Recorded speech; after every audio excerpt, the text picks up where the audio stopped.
Assalamualaikum warahmatullahi wabarakatuh. Bagaimana kabarnya anak-anak hari ini? Mudah-mudahan semuanya sehat walafiat. Kita semua dilindungi oleh Allah Subhanahu wa taala. Meskipun kita masih dalam masa pandemi corona, kita tidak bisa bertatap muka. Mudah-mudahan kita semuanya tetap semangat dalam mengikuti pembelajaran. Anak-anakku, pada kesempatan kali ini Bapak akan menjelaskan tentang sholat fardu 5 waktu. Ya. Mohon perhatikan gambar berikut ini anak-anak. Ya, ini gerakan sholat. Ya, mungkin kita semuanya tiap hari melaksanakan sholat ini.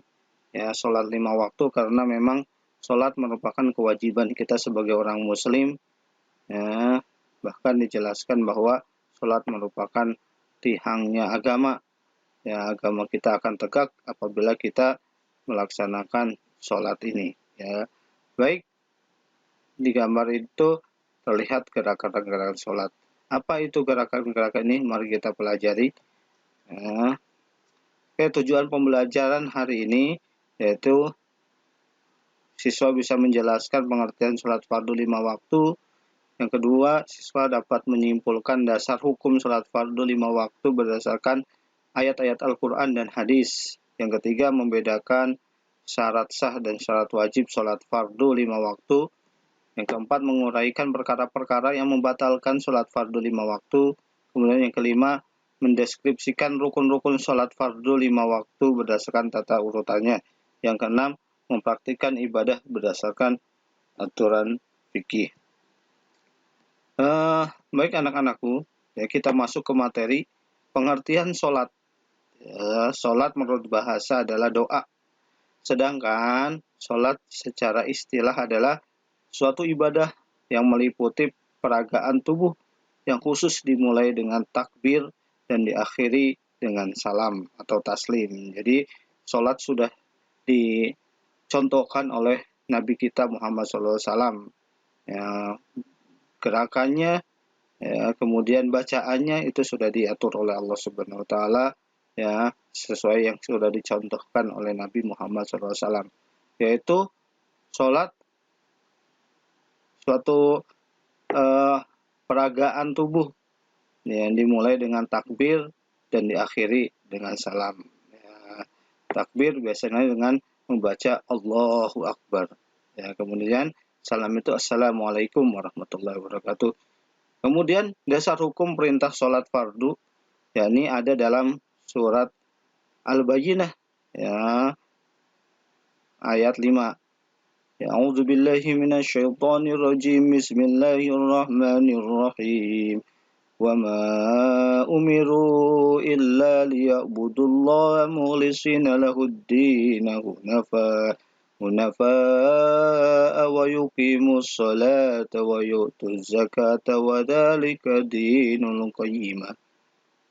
Padahal mereka hanya diperintahkan menyembah Allah dan ikhlas mentaatinya semata-mata karena menjalankan agama, dan juga agar melaksanakan sholat dan menunaikan zakat, dan yang demikian itulah agama yang lurus dan benar. Ya. Kemudian ada juga, ya, dasar hukum perintah sholat fardu ada dalam surat An-Nisa ayat 103. A'udzubillahi minasyaitonirrajim. Bismillahirrahmanirrahim. Innas salata kanat 'alal mu'minina kitaban mawquta. Yang artinya sesungguhnya sholat bagi orang-orang mukmin adalah kewajiban yang sudah ditentukan waktunya. Ya, kemudian ada dalam surat Al-Baqarah ayat 43. Wa aqimus salata wa atuz zakata warka'u ma'ar raki'in.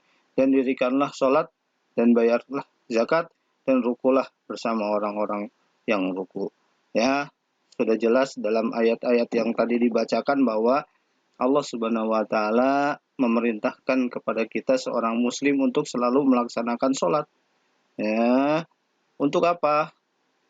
Salat itu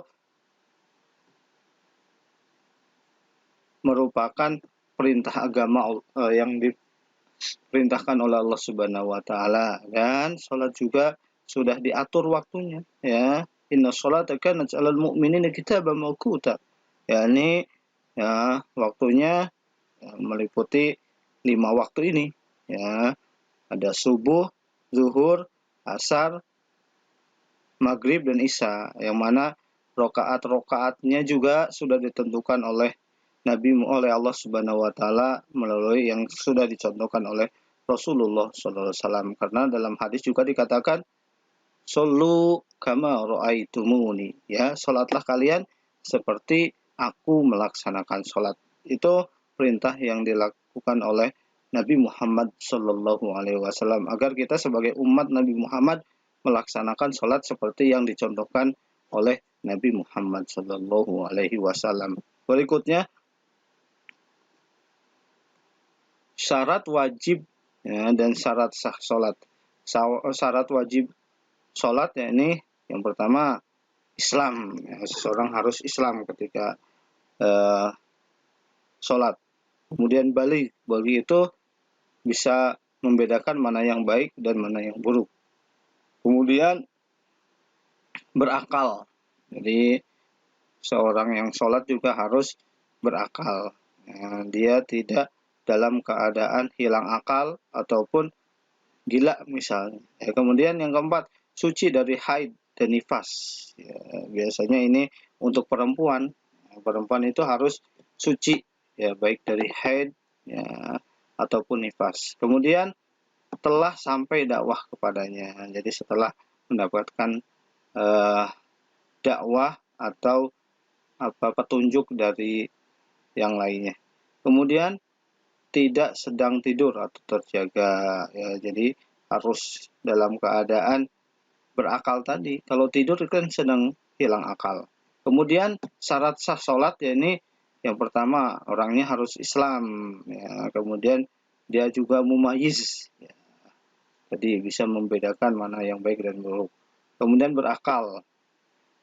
Kemudian masuk waktu sholat. Jadi sholat juga sudah ditentukan waktunya. Ya, awal mulai masuk waktu sholat itu kemudian sampai akhirnya itu harus jelas, ya. Kapan kita sholat zuhur di waktu zuhur, sholat asar di waktu asar, maghrib di waktu maghrib, isya juga di waktu isya. Kemudian suci dari hadas, ya. Jadi hadas dan najis harus suci. Ketika kita akan beribadah harus suci. Kemudian menutup aurat, dan sitrul aurat, ya, menutup aurat. Kemudian menghadap arah kiblat, karena dalam niat sholat juga ada mustaqbilal kiblat.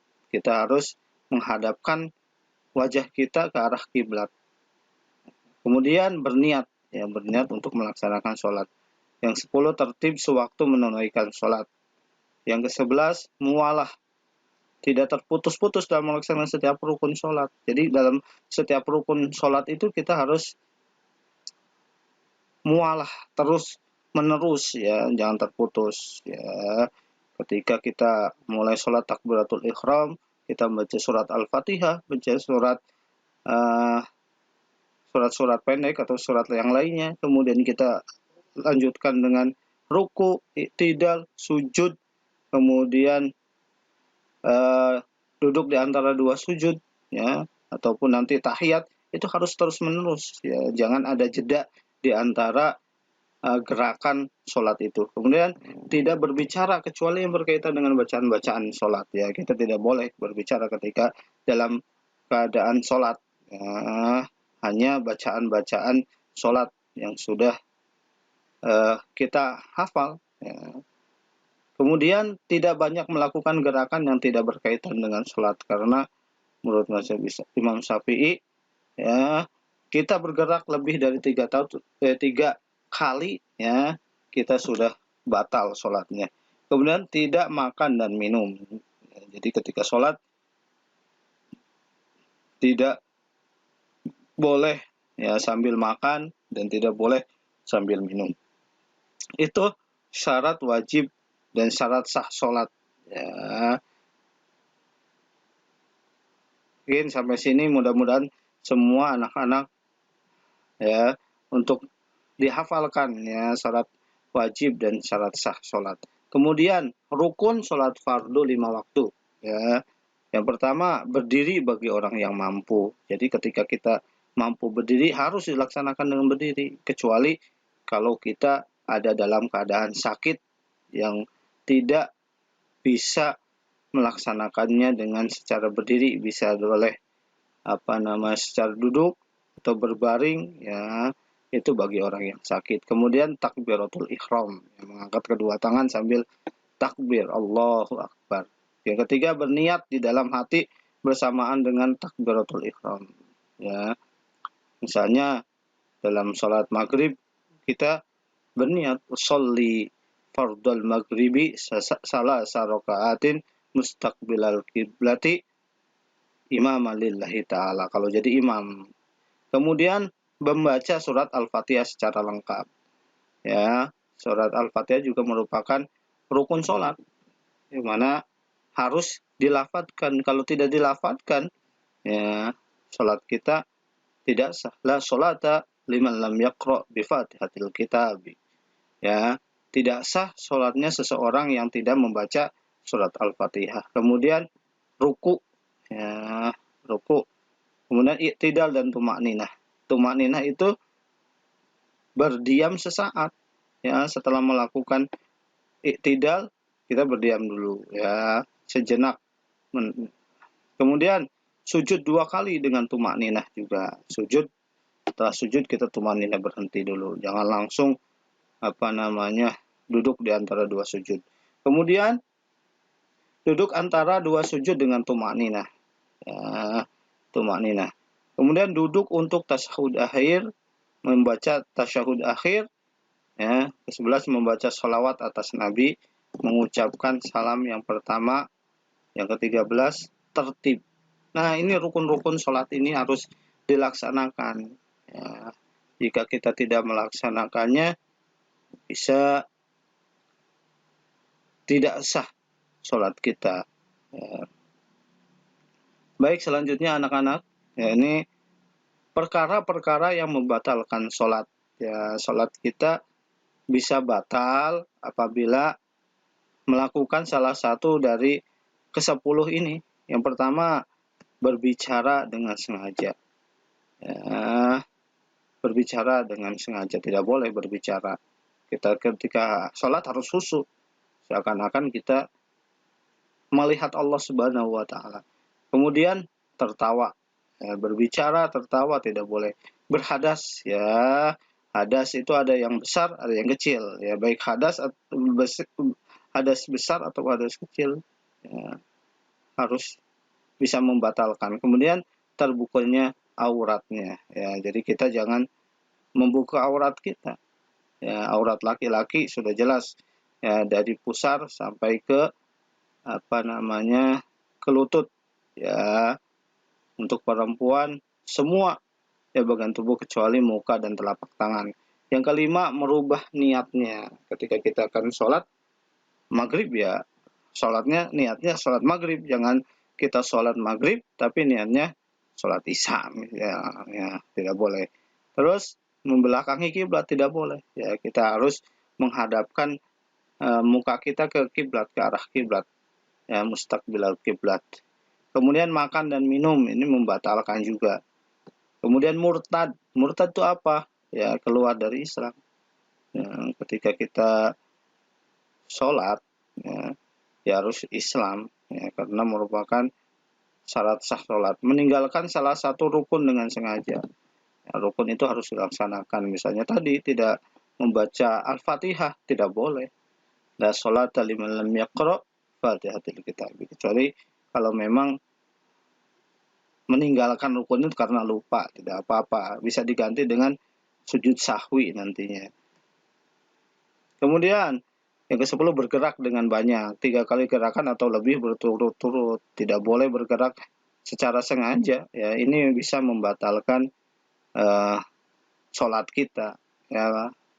Baik anak-anak, sampai sini udah banyak ya perkara yang membatalkan sholat tadi ya, syarat wajib, syarat sah, kemudian ada rukun sholat juga. Selanjutnya yakni sunnah, ya, sunnah ab'ad dalam sholat fardu. Yang pertama membaca dan duduk tasyahud awal. Tasyahud ini hanya berlaku pada salat yang jumlah rakaatnya lebih dari 2 rakaat, seperti maghrib, isya, duhur, dan asar. Dalam tasyahud awal disunahkan membaca doa yang sama dengan tasyahud akhir tanpa sholawat kepada Nabi. Kemudian membaca sholawat kepada Nabi pada tasyahud awal. Ya, yang ketiga membaca sholawat kepada keluarga Nabi dan tasyahud akhir. Yang keempat berdiri dalam kunut dan membaca doa pada rakaat kedua pada posisi i'tidal dalam sholat subuh. Ya, kemudian sunnah haiyah dalam sholat fardu, mengangkat tangan ketika takbiratul ihram, ruku, bangun dari ruku, dan bangun dari tasyahud awal. Ya, mengangkat kedua tangan hingga ujung jari-jari melebihi tinggi telinga, ya, dengan kedua ibu jari di bawah kuping, telinga, dan kedua telapak tangannya melebihi tinggi kedua bahu. Mengangkat tangan juga sambil memulai takbir dan tasmih. Ya, kemudian memiringkan ujung-ujung jari ke arah kiblat sambil menggerakkannya pada saat mengangkat tangan. Kemudian meletakkan tangan kanan di atas tangan kiri dan menempatkannya di pertengahan, ya, antara dada dan pusar. Kemudian membaca doa iftitah atau tawajjuh setelah takbiratul ihram pada rakaat pertama. Kelima membaca ta'awudz atau isti'adzah, a'udzubillahi minasyaitonirrajim. Ya, ini termasuk sunnah juga. Yang keenam, mengeraskan bacaan pada tempatnya. Ya, ketika kita sholat maghrib, sholat isya, sholat subuh, kita dijaharkan, ya, dikeraskan membacanya. Ya, Bismillahirrahmanirrahim. Alhamdulillahi rabbil alamin. Ar-Rahmanir-Rahim. Ya, dan seterusnya. Tapi kalau dalam sholat zuhur, ya, yang dan asar tidak harus dikeraskan, ya, dia pelankan, membaca pelan pada tempatnya itu, ya, pada sholat zuhur dan sholat asar. Kemudian mengucapkan amin, ya, bagi jamaah amin. Ya, kemudian membaca surat setelah surat Al-Fatihah. Jadi merupakan sunnah juga, ya, bisa dengan surat-surat pendek, ya, bisa Al-Falaq, An-Nas, ya, bisa juga Al-Ikhlas atau surat-surat yang lainnya. Membaca takbir ketika setiap kali hendak ruku dan bangkit dari selain ruku. Allahu Akbar. Meletakkan kedua telapak tangan pada kedua lutut pada saat posisi ruku sambil merenggangkan jari-jari. Membaca tasbih sebanyak 3 kali dalam ruku. Mengucapkan kalimat tasmi ketika bangkit dari ruku. Sami Allah. Ya, tasmi itu sami Allahu liman hamidah. Ya, Allah Maha mendengar bagi orang yang memujinya. Membaca tasbih dalam sujud sebanyak 3 kali.